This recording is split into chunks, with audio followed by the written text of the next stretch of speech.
Պարոն նախագահ, շուտով կլռանա 5 տարին, որ ձեր ղեկավարած քաղաքական ուժը Հայաստան խմբակցությունը ազգային ժողովում է, ինչպես կգնահատեք այս 5 տարվա աշխատանքը հաշվի առնելով, որ ԿՊ-ից պարբերաբար հայտարարում են, որ ընդդիմությունը իրենց համար նվեր է, եւ երկրորդ հարցը օրվա իշխանության հակաեկեղեցական, հոգեվորականների դեմ այս արշավը 3 հասավ ԵԽԽՎ, ԱԳ նախարարը հայտարարեց, որ հոգեվորականները բռնի ուզում էին վերցնել իշխանությունը. Ինչ վտանգներ եք տեսնում այս հայտարարություններում եւ ըստ ձեզ ինչու համար են արվում նման ամբիոններից։ Արտգործնախարարի հայտարարությունը ուղղակի անբարոյականություն էր։ Ասենց լուրջ մեղադրել եկեղեցին, որ եկեղեցին փորձում է իշխանություն վերցնել, ուղղակի աբսուրդ։ Իշխանությունն է արձակվել եկեղեցու վրա եւ տպավորությունը այնպեսին է, որ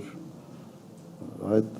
կոպիտ ասած կապրեմոնտի տրամաբանության մեջ է մտցրել եկեղեցին, որ կարելի է մտնել, փոխել եւ ազնական օգտագործան ինչ որ բան ունենալ եկեղեցի։ Սա է նպատակը։ Ինչու է նաեւ նման կարգի արձագանքները որոշտեղ բավարար հակարված չի ստանում նաեւ Եվրոխորհրդարանում, Եվրոխորհրդում էլ եւ Եվրոխորհրդում եւ Եվրոխորհրդարանում խնդրեմը ավելի շատ աշխարհակաղակական։ Նայեք, օրինակ այսօրվա դիվանագիտության ղեկավարը եվրոպական Կայա Կալասն է։ Ինքը եղել է նախկին Էստոնիայի վարչապետ։ Հիշում եք, թե չեք հիշում, թե չգիտեք դա բան։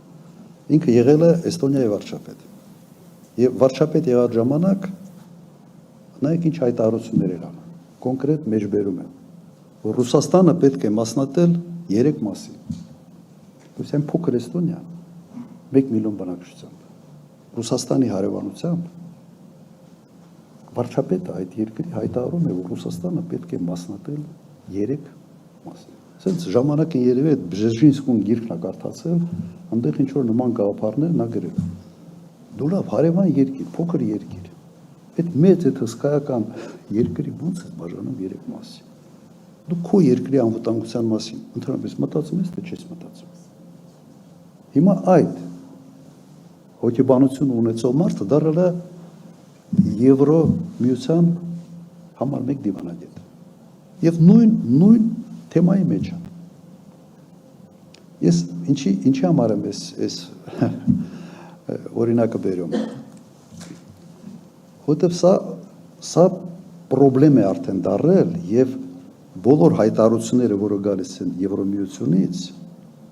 ոնց լրիվ այլ աչքով, այլ անկյան տակ է պետք նայել։ Քաղաքականացված, ծայրահեղ աստիճանի քաղաքականացված հայտարարություններ են, որոնք շատ դեպքում իրականության հետ որևէ առնչություն չունեն։ Եվ Եվրոխորհուրդն է այս վիճակում այսօր եւ Եվրոմիություն։ Սենց բան է մտել իրենց մեջ, որ Ռուսաստանը ամենից մեծ խնդիրն է եւ այնինչ Ռուսաստանի դեմ է, մեզ համար լավ է։ Այդ բանաձևն է այսօր աշխատում։ Իմիջիալուց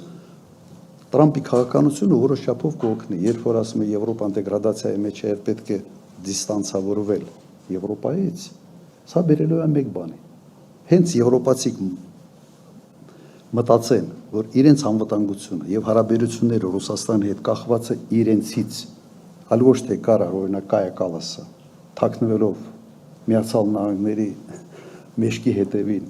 ինչ ասես խոսա Ռուսաստանի մասին, լեքսիկոնը կփոխվի եւ իրենք կհասկանան, որ այնուամենայնիվ Ռուսաստանի հետ կարող են կոնստրուկտիվ փոխզիջումային բարբերակներ մշակել, ոնց անել, ոնց աշխատել միասին։ Հասկացաք, չէ՞, ամերիկյան sense բանի ատոմային տանիքի տակ ինչ խելքը գալիս է խոսում ես։ Մի երկրի մասին, որ հսկայական երկիր է, հսկայական հնարավորություններով։ Դրա համար այդ ինչ որ ասում են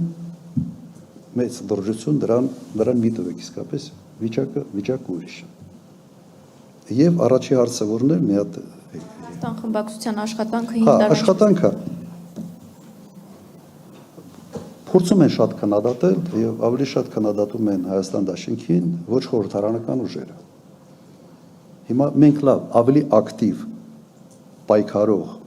ուրիշ միավոր կա խորհրդարանական։ Չեմ կարծում։ Ես գնահատում եմ, դրական եմ գնահատում եւ համարում եմ, որ ամենայն դեպս 28 ձայնով ինչ հնարավոր էր խորհրդարանում արել ենք։ Եվ այդ ընթացքում ունեցել ենք մեկ կորուստ, մեկ падգամավորի։ Եթե դուք ունեք օրինակ ինձ հետևյալն են ասել, ես չեմ ստուգել, որ միակ դեպքն է, որ ծերից ծեր, սենց ամբողջ այդ 5 տարվա ժամանակահատվածում ֆրակցիան չի փլվել, չի փլզվել, չի մասնատվել, չի բաժանվել։ Ինձ ասում են դա միակ դեպքն է, ես չեմ ուսումնասիրել, մի հատ նայեք, էլի անցյալը նայեք, գնանք տեսնենք ինչպիսի պատկեր է եղել։ Բավական համակարգված ենք աշխատել, կարելի էր ավելի լավ, ենթադրում եմ, որ կարելի էր։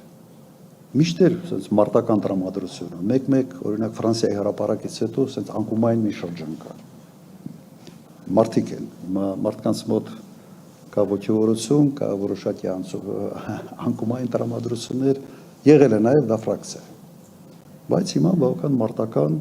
եւ պատրաստ ենք նաև ընտրություններին գնալ, թարմացված նաև կազմով։ Իսկ այդ դեպքում ինչի համար են իշխանությունը ԿՊ-ի падգամավորները պարբերաբար հայտարարում են, որ ընդդիմություն իրենց համար նվեր է։ Բա ինչ ասեն։ Ասեն լավ ընդդիմություն, հա։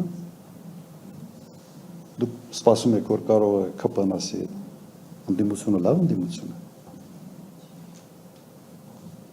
Բայց ինչի են նյարդանում հենց այդ հարց ու պատասխանի ժամանակ։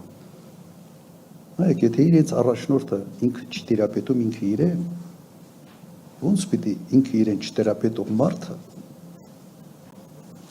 պետության Հայաստանի Հանրապետության ղեկին նստածն է։ Բայց սա իրա պրոբլեմ, այդ հարցը ամեն մեկը պիտի իրեն տա, չէ։ Այս մարդը ինքը իրեն չտիրապետում։ Այդ նույնն է, որ դուք մի հարց տակ կամ օրինակ ստեղ եղել են, չէ, բավական բարդ հարցեր։ Ես հիստերիկաների մեջ մտնեմ, այս սեղանը շուռ տամ, չգիտեմ, այս կոֆեի բաժակը վերցնեմ, մեկի վրա գցեմ, այս ինչա գլխները պատով տվեք, չգիտեմ, ինչ նորմալ է։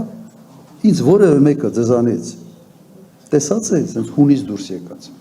Կարծում եք ես էմոցիա չունեմ, բայց իմ ամբողջ կյանքի փորձը ինձ հուշում է եւ ասենց տրեյնինգը դրա վրա է, որ այդ էմոցիան պիտի պահես։